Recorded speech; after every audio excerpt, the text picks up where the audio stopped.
80 शब्द प्रति minute dictation start करते हैं 5 सेकेंड बाद।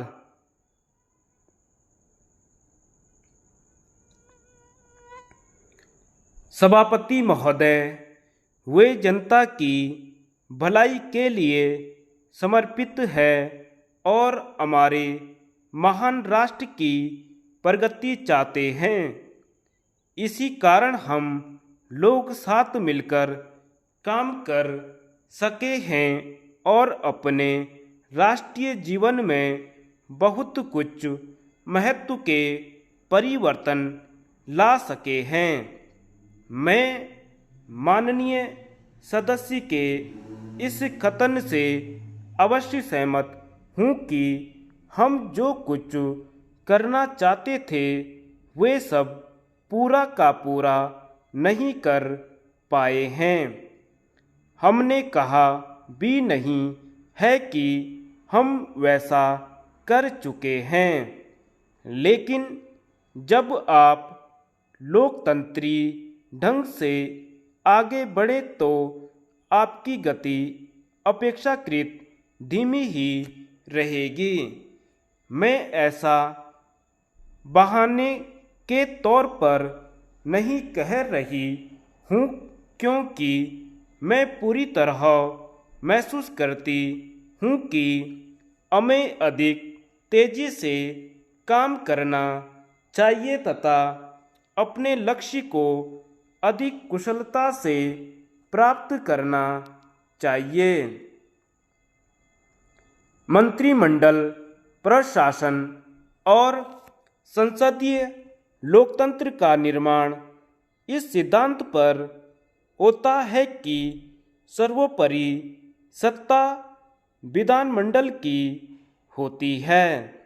संसद ही मंत्रियों की मालिक होती है और अगर आप यूँ कहना चाहें तो एक तरह से मंत्री सरकारी कर्मचारी वर्ग के ऊपर होते हैं। जो लोग प्रचार के लिए अमला वर्ग की शक्ति को बढ़ा चढ़ाकर बता रहे हैं, वे इस संसद और जनहित की रक्षा के लिए उसके कार्यों की हेटी कर रहे हैं।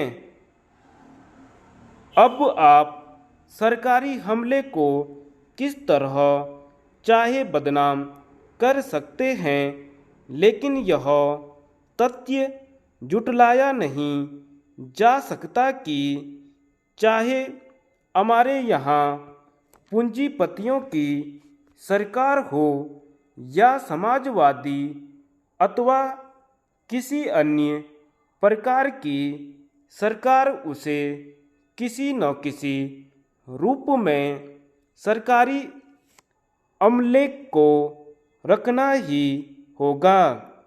कुछ अकुशलता पाई जा सकती है और पाई भी जाती है तथा प्रशासन में कुछ जर्जर तत्व भी मिल सकते हैं, लेकिन हम इससे इनकार नहीं कर सकते कि उसमें कुछ ऐसे बढ़िया भी लोग हैं जो विश्व के श्रेष्ठतम लोगों के समकक्ष के जा सकते हैं। वे योग्यता और निष्ठा के साथ अपना काम कर रहे हैं। अगर सदन ने ऐसे लोगों को हतोत्साहित करने के लिए कुछ किया तो यह बड़ी खेदजनक बात होगी। वह हमारे देश के विषय में ही कोई विशेष बात नहीं है, क्योंकि प्राय सभी जगहों में कभी कभी सरकारी कर्मचारियों की आलोचना की जाती है।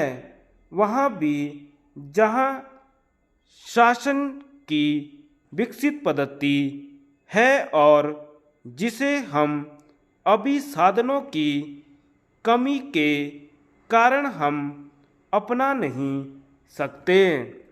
धन्यवाद।